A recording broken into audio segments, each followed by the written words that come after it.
भूतिया महल की कहानी।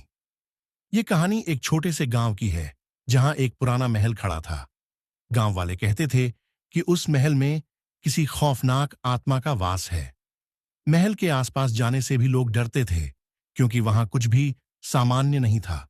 जिनकी किस्मत खराब होती वे बिना लौटे उस महल से वापस नहीं आते। महल की दीवारों पर हर समय घना अंधेरा पसरा रहता, जैसे वह अंदर की दुनिया से कुछ छिपा रहा हो।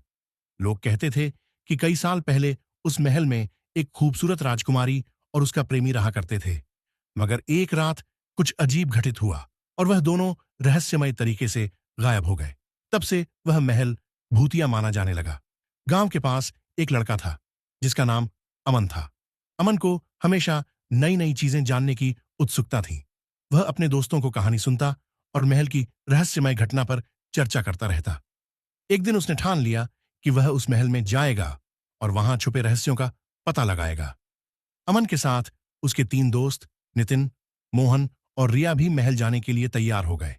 सबका मन थोड़ा डर के साथ भर चुका था, लेकिन उत्सुकता ने डर को मात दे दी थी। रात का समय था। वे चारों महल के पास पहुंचे। महल के दरवाजे के बाहर एक अजीब सी ठंडी हवा चल रही थी जो उनकी त्वचा को चीरती जा रही थी। महल की ऊंची दीवारें और टूटी फूटी खिड़कियां किसी डरावनी फिल्म के सेट की तरह लग रही थीं। अमन ने हिम्मत जुटाते हुए दरवाजा खोला। अंदर घुसते ही उन्हें एक अजीब सी खामोशी का एहसास हुआ। चारों दोस्तों ने एक दूसरे की तरफ देखा और धीरे धीरे महल के अंदर बढ़े। वहां एक पुराना संगीत बज रहा था, जैसे किसी पुराने ओपेरा का संगीत हो। जैसे जैसे वे अंदर बढ़े, महल की दीवारों पर घनी छायाएं और अदृश्य आकृतियां घूमती हुई दिखीं। वे जैसे ही बड़े हॉल में पहुंचे, एक अजीब सी गंध उनके नथुनों में घुसी। कमरे में पुराने पर्दे और खट्टी दीवारें थीं और एक पुराना झूला जो बिना किसी वजह के हिल रहा था। अमन ने हिम्मत करके झूले की तरफ बढ़ने की कोशिश की, लेकिन अचानक झूला तेजी से हिलने लगा। कमरे में सन्नाटा और डर का माहौल था। उसी समय किसी ने उनकी पीठ पर हाथ रखा। वे चारों चौंक कर पलट गए, लेकिन कोई नहीं था।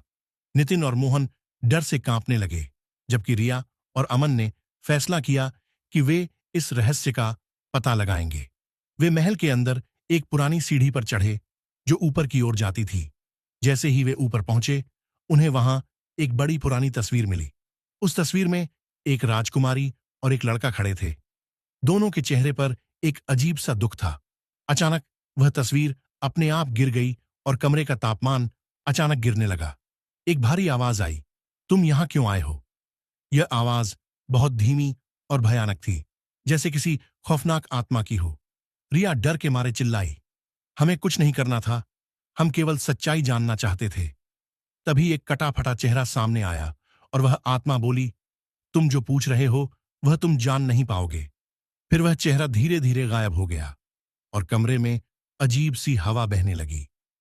अमन और उसके दोस्तों ने तुरंत वहां से निकलने का फैसला किया।